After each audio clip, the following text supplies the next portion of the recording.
지금 3월 모의고사 결과가 마침 네. 며칠 전에 발표가 네. 났어요. 난리가 났죠. 네. 됐어요.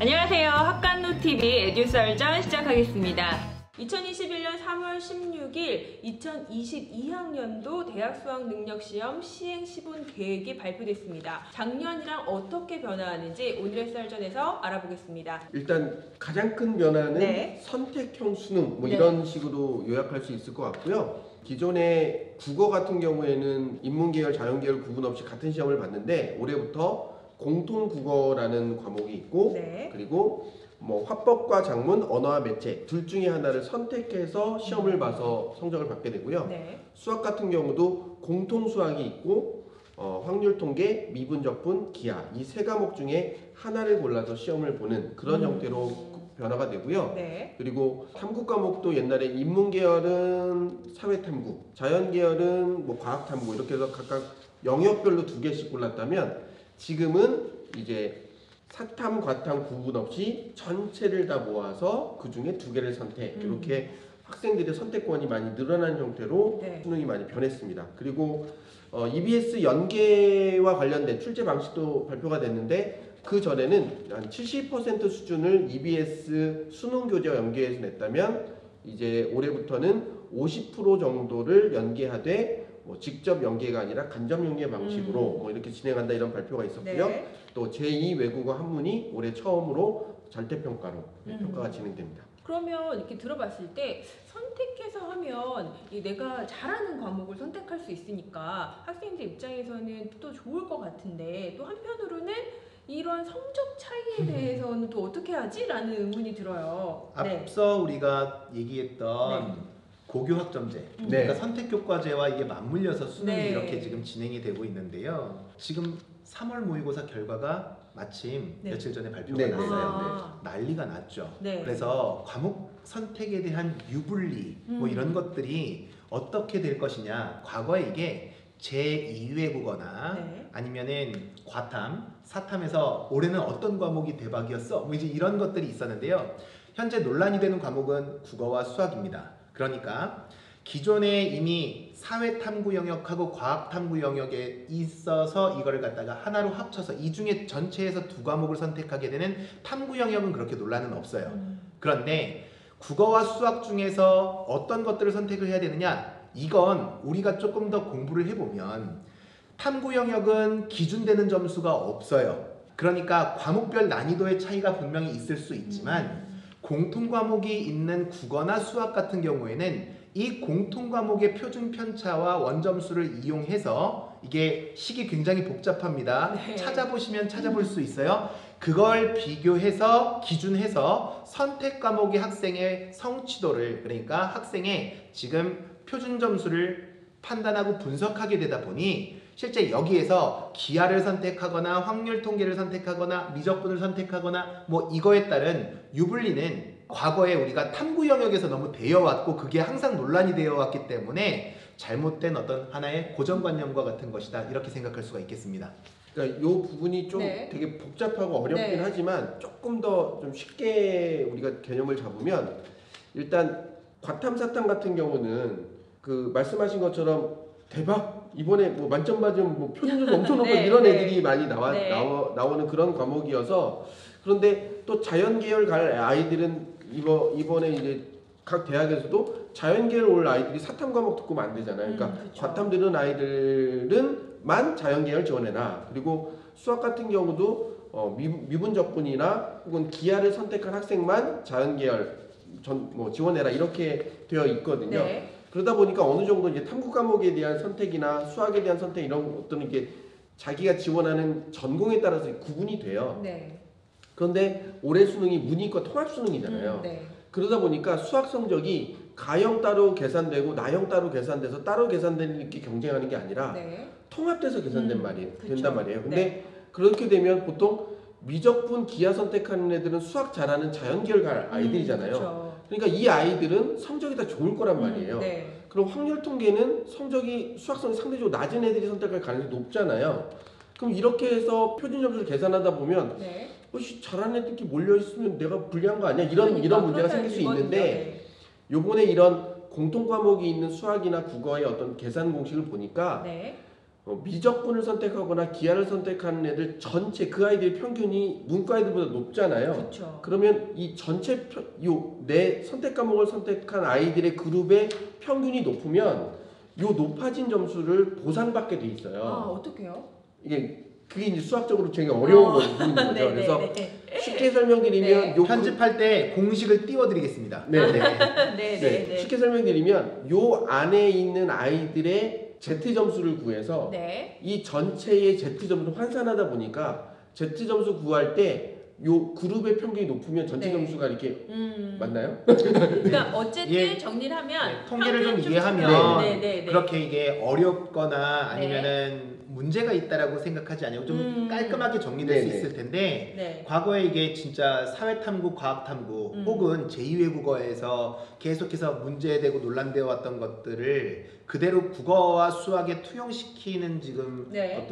어떤 논란들이 있을 수 있어요. 네. 그런데 당분간 이 논란은 계속 지속이 될 전망이고 다만 사실 이런 거는 시간이 지나면서 충분히 우리가 학습이 되고 나면 이 논란은 없어질 건데 일단 지금 당장 판단하는 데 있어서 와 왜 이렇게 복잡해졌어라고 하는 그 복잡성 때문에 네. 계속해서 더 복잡해진 것 같다. 네. 이게 정량화된 데이터로 대학을 가게 되는 수능 중심의 전형에서는 이게 잘 맞춰야 되는 거거든요, 점수를. 원래 그렇죠. 수시는 입학사정관의 주관이 좀 반영될 수 있는 걸 충분히 예측할 수 있는데 정시는 이게 계량화된 점수인데도 불구하고 네. 환산부터가 이렇게 복잡하니 지금 현재 그래서 1등급 컷을 각 과목별로 발표하고 있는 대형 기관들 있잖아요. 네. 교육기관들마다 네. 그 편차가 굉장히 커요, 지금. 그래서 자료에 대한 신뢰도가 네. 전처럼 이렇게 몇 점이면 1등급이다 이런 등급 컷 자체에 대한 신뢰도가 당장 지금 많이 조율이 좀 덜 되고 있는 것 같습니다. 네, 그래서 결론적으로는 네. 이 그냥 국어 공통 수학이 있는 국어 수학의 네. 어떤 그 선택 과목에 의한 유불리가 사탐 과탐보다는 그 좀 적어요. 적은데 네. 어려운 특히 수학 같은 경우에 어려운 과목을 듣고 자연 계열 애들이 공부 잘하고 뭐 의대 갈 애들이 네. 있고 그러니까 그쪽에 성적들이 높잖아요. 네, 그렇죠. 이 그룹에 속한 아이들이 상대적으로 피해를 보는 그런 부분들은 상대적으로 낮아질 거다. 그래서 전문적으로 예측하시는 분들에 의하면 오히려 자연 계열 극상위권 아이들이 수학에서 변별력을 많이 가져서 네. 오히려 인문 계열로 교차 지원하는 애들의 그러니까 수학을 많이 반영하는 일부 전공이 있거든요. 네. 예를 들면 뭐 경영학이라든지 경제학이라든지 이런 경우에 교차 지원해서 문과로 지원했을 때 혜택을 보는 경우도 있을 것 같다. 이런 예측까지 나올 정도로 네. 뭐 지금 얘기하신 거 딱 봐도 수학의 중요성이 중요해진 거 느낄 수 있어요. 네, 느껴지네요. 네, 네. 네. 수학도 중요해지고 뭐 국어도 중요해지는데 네. 실제 최근의 트렌드가 예전 정권부터 시작을 해서 지금까지 공부를 잘하는 학생들이 이과를 더 많이 선택을 했어요. 이거는 뭐 이제 사회에서 신입사원 채용할 때 이공계열 출신을 많이 우대하는 것과도 연관이 있겠지만 그러다 보니까 잘하는 학생들이 이과층에 더 두텁기 때문에 이거를 섞었을 때 이과 성향의 학생이 유리해 보일 수는 있는 거지만 이게 어떤 점수에 의해서 자기 점수가 예를 들어서 문과형 학생인데도 불구하고 그래서 확률 통계를 다 맞았음에도 불구하고 이과형 과목을 선택한 학생들에 비해서 내가 불리해진다 이런 거는 아니고요. 다만 잘하는 학생들이 이쪽 영역 그러니까 지원하고자 하는 전공 선택이 이쪽 영역이 더 많아서 그렇게 보이는 지금 말씀하신 대로 그래 보일 수는 있다. 그래서 그리고 이제 기본적인 구조 자체가 이런 거예요. 네. 그러니까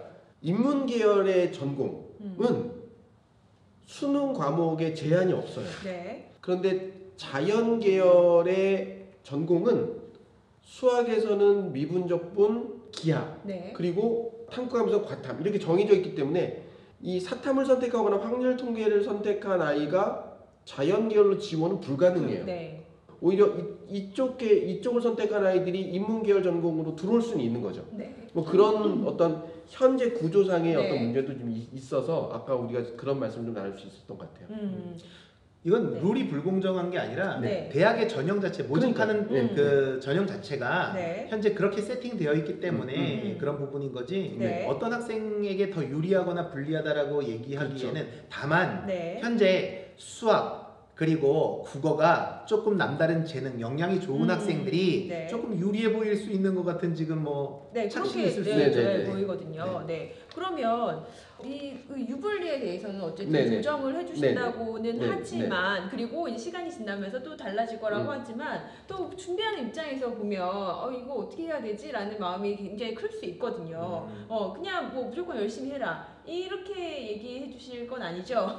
비교 우위에 네. 있는 과목을 네. 자기가 가지고 있는 어떤 역량들 네. 중에서 네. 비교 우위에 있는 과목을 선택을 해서 시험을 응시하거나 이수하는 것이 훨씬 더 유리하죠. 네, 네. 그러니까 결국은 등수거든요. 그러니까 자기 점수가 어디까지, 등수가 어디까지 도달할 수 있느냐, 내가 확률 통계로 도달할 수 있는 등수와 미적분으로 도달할 수 있는 등수가 어떤 게 더 유리하냐, 이렇게 따져보시면 될 것 같고요. 그리고 지금 요 나중에 하나 띄워드리겠습니다만은 요 공식, 네. 통계 공식만 잘 이해하신다면 네.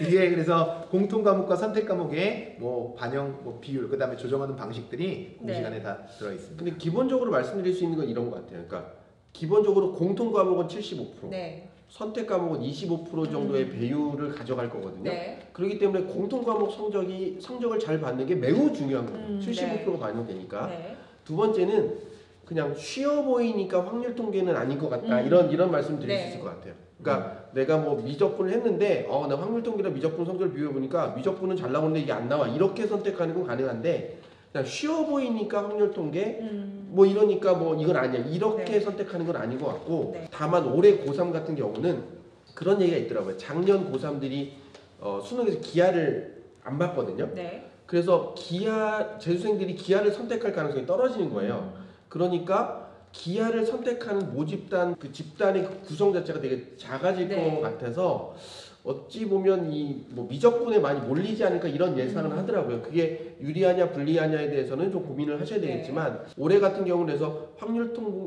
통계와 미적분을 선택할 때 그냥 쉬우니까의 접근이 아니라 여러 가지 다양성을 보고 도전할 만하다면 과감하게 도전하는 것도 가능할 것 같다. 미적분 쪽으로 네. 이런 말씀을 한번 드려볼 수 있을 것 같아요. 실제 네. 이런 논란을 정부도 의식한 것 같아요. 그러니까 이번에 모의고사를 봤어요. 근데 이 모의고사가 그대로 수능까지 유지될 가능성이 높아지고 있는 거잖아요. 네. 그런데 어려운 문제들, 과거에 이제 킬러 문항이라고 했던 어려운 문제들이 거의 다 어디로 쏟아졌냐 하면 공통 과목으로 쏟아졌습니다. 그러니까 누구나 볼 수 있는 공통 과목들 안에서의 변별력 자체를 더 두려고 노력했던 정부의 흔적들이 보인다. 네. 그리고 아까 말씀드린 대로 비교 우위에 있는 과목들을 여러 선택 과목들 중에서 선택하시면 그것이 정답이 되겠습니다. 또 하나가 지금 EBS 연계율 말씀을 아까 잠깐 언급하셨는데 네, 네, 네. EBS 연계율이 학원에서는 좋아요. 학생들도 좋아요. 근데 공청회 가보면 선생님이 싫어해요.